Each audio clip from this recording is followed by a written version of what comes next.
Hello दोस्तों, मैं धीरेन स्वागत करता हूं आपका एग्ज़ाम स्टडी विद संगीता में। दोस्तों, आज के इस वीडियो में हम बात करेंगे टीसीएस के द्वारा पूछे गए महत्वपूर्ण प्रश्नों की सीरीज़ में एक मोस्ट इम्पॉर्टेंट टॉपिक की। आज हम बात करेंगे प्राचीन भारतीय इतिहास से एक इम्पॉर्टेंट टॉपिक जिसका नाम है महाजनपद। दोस्तों, टॉपिक भले ही ये छोटा है, कम क्वेश्चन यहाँ से बनते हैं इस टॉपिक से, लेकिन ये क्वेश्चन मोस्ट इम्पॉर्टेंट है एग्जाम के लिए।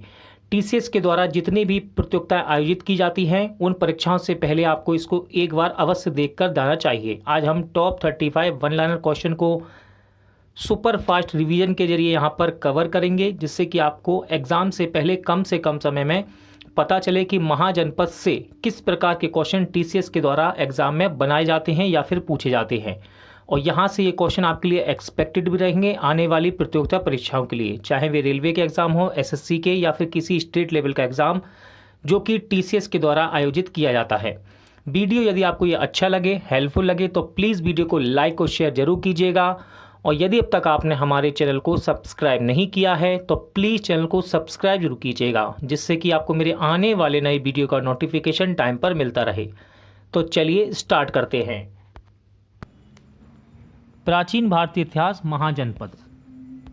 भारत में 7वीं और 6ठी शताब्दी ईसा पूर्व की शुरुआत में मौजूद गणराज्यों के नाम बताइए। तो देखिए, इसके अंदर सबसे इंपॉर्टेंट है मल्ल, बज्जी, काम्बोज और कुरु। ठीक है, वह कौन सा साम्राज्य था जिसने सबसे पहले युद्धों में हाथियों का इस्तेमाल किया? तो देखिए, युद्धों में हाथियों का इस्तेमाल करने वाला साम्राज्य का नाम है मगध। मगध राजवंशों का कालानुक्रमिक क्रम व्यवस्थापित कीजिए। तो देखिए, सबसे पहले आता है हर्यक वंश, शिशुनाग वंश, नंद वंश, फिर मौर्य वंश। ठीक है, राजा खारवेल के चेदी वंश के सबसे महान शासक थे। तो ये थे कलिंग के चेदी वंश के सबसे महान शासक। क्या नाम था उनका? राजा खारवेल।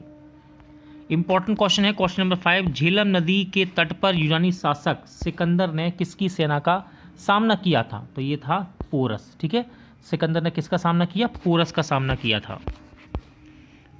सिकंदर के महान अनुशिक्षक यानी कि ट्यूटर यानी कि गुरु कौन थे? तो ये थे अरस्तु। ठीक है, सिकंदर महान के गुरु कौन थे? अरस्तु। व्याकरण रचना अष्टाध्यायी संस्कृत भाषा की पहली व्याकरण पुस्तक है, ये किसने लिखी? तो ये पाणिनि के द्वारा लिखी गई। गार्गी, मैत्रेय और कपिल का घर कहाँ था? तो गार्गी, मैत्रेय और कपिल इनके घर मिथिला में थे। कहाँ पर? मिथिला में। 16 महाजनपदों में से गांधार की राजधानी कहाँ थी? तो ये थी तक्षशिला में। महाजनपदों के राजाओं ने किलों को किस प्रकार बनाया जिससे वह दे सकें? तो ये सुरक्षा दे सकें। ठीक है, क्या? सुरक्षा दे सकें। वर्तमान में तक्षशिला विश्वविद्यालय किस देश में स्थित है? तो तक्षशिला विश्वविद्यालय पाकिस्तान में है, याद रखिएगा। प्राचीन भारत में श्रेणी के संघ थे। तो प्राचीन भारत में श्रेणी व्यापारियों के संघ थे। किसके? व्यापारियों के। सबसे महत्वपूर्ण महाजनपद कौन सा था? क्वेश्चन है, सबसे महत्वपूर्ण महाजनपद कौन सा था? तो ये था मगध। भगवान गौतम बुद्ध के जीवन काल के दौरान 7वीं और 6ठी शताब्दी ईसा पूर्व की शुरुआत में कितनी महान शक्तियां यानी कि महाजनपद मौजूद थे? तो ये थे 16 महाजनपद।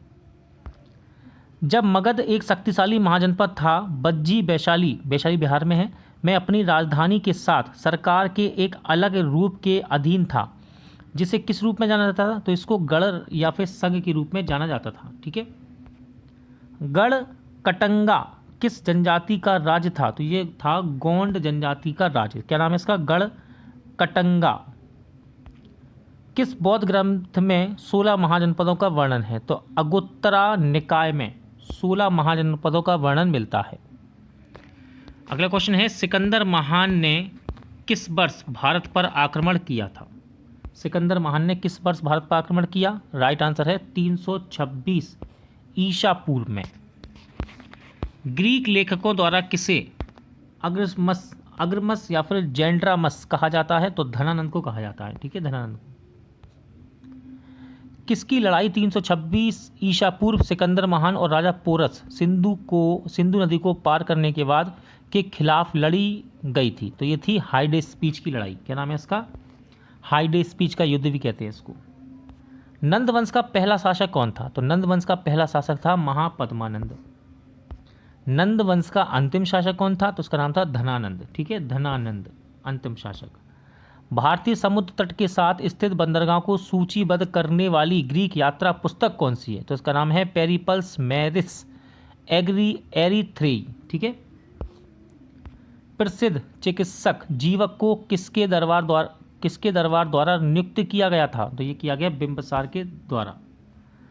अजातशत्रु हर्यक वंश का एक शासक था, किसका पुत्र था? तो याद रखिएगा, अजातशत्रु हर्यक वंश का शासक था और ये बिंबिसार का पुत्र था। सिंहासन पर बैठने के लिए किस शासक ने अपने पिता बिंबिसार की हत्या कर दी? राइट आंसर है उसके पुत्र अजातशत्रु ने। हर्यक वंश से मगध का पहला शासक कौन था? तो हर्यक वंश से मगध का पहला शासक था बिंबिसार। कौन मगध के शक्तिशाली शासकों में से एक था? तो मगध के शक्तिशाली शासकों में से एक था बिंबिसार। हर्यक वंश के भारतीय शासक का नाम क्या था जो अजातशत्रु के पुत्र थे और जिन्होंने पाटलिपुत्र शहर की नींव रखी? तो उनका नाम था उदयन। क्या नाम था उनका? उदयन। चौथी शताब्दी ईसा पूर्व में मगध की राजधानी को कहाँ स्थानांतरित कर दिया गया था? राइट आंसर है पाटलिपुत्र में। कहाँ पर? पाटलिपुत्र में। प्राचीन काल में भारत के किस क्षेत्र को अवंतिका के नाम से जाना जाता था? इंपॉर्टेंट क्वेश्चन है। अवंतिका के नाम से जाना जाता था मालवा, उज्जैन को। कामरूप भारत के किस क्षेत्र का प्राचीन नाम था? तो देखिए, कामरूप ये असम का ही प्राचीन नाम था। ठीक है। पुरुषपुर किसका दूसरा नाम है? तो पेशावर को ही कहते हैं पुरुषपुर। प्राचीन भारतीयों को बर्मा यानी कि अब म्यांमार के नाम से जाना जाता है के बारे में कैसे पता था? तो ये स्वर्ण भूमि के नाम से इसको जानते थे। महाजनपद युग के दौरान उज्जैन की राजधानी क्या थी? तो महाजनपद युग के दौरान उज्जैन की राजधानी थी अवंती। चौथी शताब्दी ईसा पूर्व से पहले कहाँ मगध की राजधानी थी? तो थी राजगृह में। कहाँ पर? राजगृह में। किसके साम्राज्य पर महापद्मानंद का शासन था? किसके साम्राज्य पर महापद्मानंद का शासन था? राइट आंसर है मगध पर। प्राचीन इतिहास मौर्य साम्राज्य किसने यूनानी। आज का टॉपिक यहीं एंड होता है। जल्द मिलते हैं नए टॉपिक के साथ।